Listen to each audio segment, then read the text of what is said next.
Friends, welcome back to my channel Aarti home decor and lifestyle. कैसे हैं आप? I hope आप ठीक होंगे, अच्छे होंगे और मस्त होंगे। एक बार फिर आपका मेरे चैनल में स्वागत है। वीडियो शुरू करने से पहले मैं आपसे एक बात कहना चाहूँगी, यदि आप मेरे चैनल पर नए हैं तो प्लीज़ मेरे चैनल को सब्सक्राइब करें। और हाँ, यदि आपको मेरी वीडियो में कुछ भी यूजफुल लगे तो प्लीज़ एक लाइक ज़रूर करें। तो हम सबकी चाहत होती है कि हमारा घर साफ़ सुथरा चमकता रहे। काम वह है जो आसानी से और फटाफट हो जाए, और अपनी दूसरी हमारी जो हॉबीज़ हैं, अपने पैशंस हैं, उनके लिए हम टाइम निकाल सकें। लेकिन इन सब चीज़ों को करने के लिए सुबह से शाम तक आपको काम करने की बिल्कुल भी ज़रूरत नहीं होती। घर के लिए ज़रूरी है कि हम उसे ऑर्गेनाइज रखें। ठीक है, एक घर में सभी सामान है, यदि उनको हम प्रॉपर प्लेस पर रखेंगे तो हमारी मुश्किलें अपना आप ही हल हो जाएंगी, हमारा घर ऑर्गेनाइज रहेगा। तो हम अपने अंदर ये हैबिट बनाएं कि हमें जहाँ से चीज़ लिए उसे उसी प्रॉपर प्लेस पर रखें, तो हमारा हाफ टाइम में सारा काम पूरा हो जाएगा। लेकिन अब इन सब चीज़ों की शुरुआत हम कैसे करें, कहाँ से करें और किस तरह से करें, अपने घर को ऑर्गेनाइज किस तरह से करें। हम सब इन सब चीज़ों की शुरुआत करते हैं, कम से कम एक कोने से कर सकते हैं, एक अलमीरा से कर सकते हैं। एक साथ तो देखो पूरे घर को हम बिल्कुल भी ऑर्गेनाइज नहीं कर सकते। हम धीरे धीरे ही किसी भी काम को शुरू करते हैं। तो सबसे पहले किसी भी काम को शुरू करने से पहले हमें अपने अंदर पैशन रखना होगा, तभी वह कार्य पूरा होता है और हमें एक मोटिवेशन भी मिलती है, और धीरे धीरे हम अपने पूरे घर को ऑर्गेनाइज कर लेते हैं। जब हम अपने घर को पूरी तरह से ऑर्गेनाइज कर लेते हैं ना, तो अब हम को इन सब चीज़ों की हैबिट बन जाती है और हमारे काम बहुत ही जल्दी हो जाते हैं। जब हमारे अंदर इन सब चीज़ों की हैबिट हो जाएगी ना, तो फिर हमारा घर कभी गंदा होगा ही नहीं। मेरे घर में कोई भी गेस्ट आता है तो सबसे पहले वो दो बातें ही कहता है। फर्स्ट, आप इतने छोटे बच्चों के साथ है ना, अपने घर को कैसे साफ़ रखती हो। दूसरा, आप सारा दिन इसी में निकाल देती हो ये काम करने में। बिल्कुल भी नहीं, ऐसा बिल्कुल भी नहीं है कि मेरा सारा दिन साफ़ सफाई में निकलता। मेरे और भी काम है, मैं वर्क फ्रॉम होम करती हूँ, वो काम भी, अपने बच्चों को भी टाइम देती हूँ। तो cleaning can not be possible without organisation. जब तक हम अपने घर को ऑर्गेनाइज नहीं करेंगे तो तब तक हमारा घर साफ़ सुथरा बिल्कुल भी नहीं रह सकता। हमें अपने घर के सामान को ऑर्गेनाइज़ करने के लिए ऑर्गेनाइज़र की ज़रूरत पड़ती है। ये ऑर्गेनाइज़र आपको मीशो पे बहुत ही सस्ते दामों पर अवेलेबल हो जाएंगे। यदि आप मीशो से परचेज़ नहीं कर सकते तो आप घर पर भी होममेड इनको बना सकते हैं। मैंने लास्ट वीडियो में आपके साथ शेयर किया था। तो ये एक ऑर्गेनाइज़र है जो मैंने परचेज़ किया है। ये मैंने अपनी लॉन्ड्री के लिए परचेज़ किया है। फ़िलहाल आज मैं लॉन्ड्री नहीं लगा रही, मुझे ये सोफ़ा कवर वॉश करने थे, तो मैं इसको इस ऑर्गेनाइज़र में आसानी से रख दूँगी, और जब मुझे लॉन्ड्री लगानी होगी तब मैं इसको लगा दूँगी। और इसको मैं नियर बाई अपने बाथरूम के पास रख दूँगी, जिससे कि मेरे माइंड में रहे कि मुझे ये सोफ़ा कवर भी वॉश करने हैं। आज मैं आपके सामने एक बहुत ही यूज़फुल हैक शेयर करूँगी। ये कुछ कैंडल हैं दीपावली पर जो मैंने लगाई थी, और ऊपर भी छत पर लगाई थी, तो काफ़ी सारी मेरे पास इकट्ठी हुई पड़ी हैं। आधी जली हैं, आधी नहीं जली। तो इनका मुझे आज बहुत ही अमेजिंग यूज़ करना है। तो मैं अपने घर की थोड़ी सी मेरी डस्टिंग रह रही है, थोड़ी सी मैंने कवर चेंज किए हैं अपने सोफ़ा के भी, और अपने डाइनिंग टेबल का ये मैट भी चेंज किया है। इसे ऑर्गेनाइज़ करने के बाद मैं आपके साथ ये यूज़फुल हैक शेयर करूँगी। तो मुझे कमेंट बॉक्स में आप ज़रूर बताना कि आपको मेरे हैक्स क्या पसंद आ रहे हैं। ये इस टाइप की मेरे पास कैंडल हैं, काफ़ी कलरफुल हैं, ग्रीन भी हैं, पिंक भी हैं, येलो भी हैं और ऑरेंज कलर की भी हैं। तो सबसे पहले तो मैं इन सबको अलग अलग कर लूँगी जो अलग अलग कलर की हैं। फ़िलहाल मैंने ये ग्रीन कलर लिया, और जितनी भी कैंडल है मैं इनको तोड़ तोड़ के एक भगोनी में डाल लूँगी।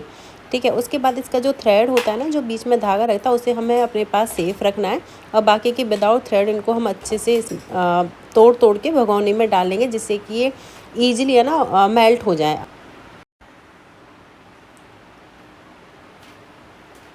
और अब मैं इनको ना गैस पे गरम कर लूँगी।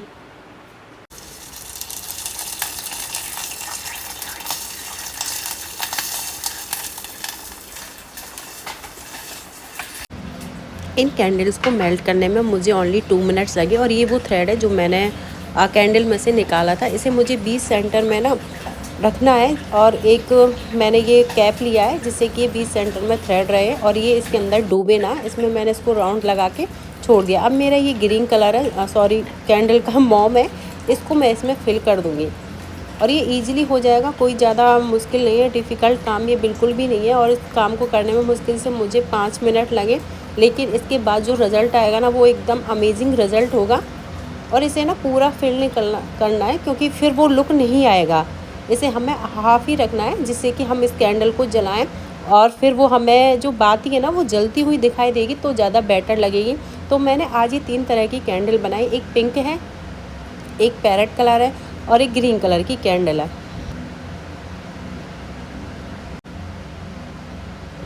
एक मेरे व्यूअर हैं जिन्होंने मुझे कमेंट किया था कि ये सब आपने कहाँ से सीखा। देखो, सीखता कोई कहीं से भी नहीं है, क्रिएटिव माइंड होते हैं और जिस चीज़ में हम इंटरेस्ट दिखाते हैं तो अपने आप ही हमारे पास माइंड में आता रहता है कि हम ये कर सकते हैं, ये नहीं कर सकते। ये मैंने मीशो पे सर्च की थी कैंडल, तो उनका काफ़ी प्राइस था, तो मैंने सोचा क्यों ना हम इनको घर पर ट्राई करें। तो आज मैंने वही काम किया। मैंने अपनी कैंडल को छोड़ दिया है 1 आवर के लिए, उतने में वो जम जाएंगी। फ़िलहाल मुझे अपने ठाकुर जी के विंटर के कपड़े निकालने थे और जो समर के कपड़े हैं उनको वापस रखना था। तो मेरे पास ये बॉक्स था, तो मैं इसे यूज़ करती हूँ अपने कान्हा जी के कपड़े रखने के लिए। तो जितने भी विंटर के कपड़े हैं, थोड़े मोटे कपड़े हैं, उनको मैं निकाल लूँगी। और ये मेरे समर के कपड़े हैं, मैंने इनको वॉश कर लिया था, आयरन कर लिया था। और इस तरह की जो ये थैली होती है, ट्रांसपेरेंट थैली होती है जिसमें कान्हा जी के कपड़े आते हैं, ये मैंने संभाल के रखी हुई थी और इन्हीं में ही मैं वापस रख दूँगी, जिससे कि किसी भी तरह की गंध इनमें ना लगे। और बॉक्स में मैं एक कपूर की गोली डाल देती हूँ, जिससे कि इनमें महक बनी रहे। और ये वेलवेट है, इनको अब मुझे ज़रूरत पड़ेगी। अभी फ़िलहाल इतनी ज़्यादा ठंड नहीं है, तो इस टाइम में मैं ये जितने भी हल्के से मोटे कपड़े होते हैं ना, कान्हा जी के थोड़े फैंसी से होते हैं वेलवेट के, उनको पहनाऊँगी। और जब ज़्यादा ठंड पड़ेंगी तो ये जो वूल के कपड़े हैं उनको मैं पहनाऊँगी। तो जो डेली वियर के जो मेरी कान्हा जी के कपड़े होते हैं उनको मैं बास्केट में रखती हूँ और बाकी के सारे कपड़े इस बॉक्स में पैक करके रख देती हूँ।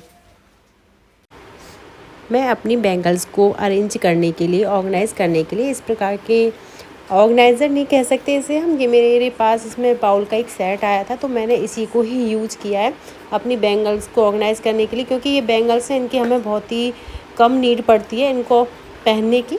तो मैंने इसको इसमें ऑर्गेनाइज़ कर दिया और इसका बैलेंस ख़राब ना हो, इधर उधर ना जाए। तो मैंने यहाँ पे एक कार्डबोर्ड कट करके लगा दिया, जिससे कि अपनी जगह पर स्टे रहे।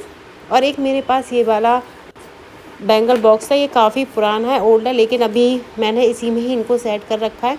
तो इस तरह से हम अपने छोटी छोटी चीज़ों को इस तरह से ऑर्गेनाइज़ करके रख सकते हैं। और ये मेरी कैंडल हो गई है बनकर तैयार, ये पूरी तरह से जम गई हैं। अब इसके जो एक्स्ट्रा थ्रेड है उसको मैं सीज़र की हेल्प से कट कर लूँगी, क्योंकि मुझे उतना ही रखना है। और देखो ये कितनी प्यारी लग रही है, 0 कॉस्ट में मेरी इतनी प्यारी कैंडल बनकर तैयार हो गई है। अगर मैं आपको इनकी प्राइस मीशो पर दिखाऊं तो मीशो पर इनकी बहुत ज़्यादा प्राइस, मैंने साइड में एक पिक्चर दे रखी है जिसमें आपको इसकी प्राइस मिल जाएगी। 246 इसकी मीशो पर प्राइस है। और इस तरह के मैंने ये कैंडल अपने घर में 0 कॉस्ट में बनकर तैयार कर लिए, जो मेरी दिवाली पर बेस्ट कैंडल थी, जिनको हम ऐसे ही फेंक देते हैं। क्योंकि लाइट अब ऐसा है नहीं है कि लाइट चली जाती है तो हमें इनकी ज़रूरत पड़ती है, नीड पड़ती है जलाने के लिए, ऐसा तो बिल्कुल है ही नहीं। कोई भी फेस्टिवल है, बर्थडे पार्टी है, उसमें हम इस तरह की कैंडल जलाते हैं तो एक अलग ही लुक निकल के आता है लाइट से। और ये देखो कितनी प्यारी लग रही है। तो मेरी 0 कॉस्ट में ये हो गई है बनकर तैयार।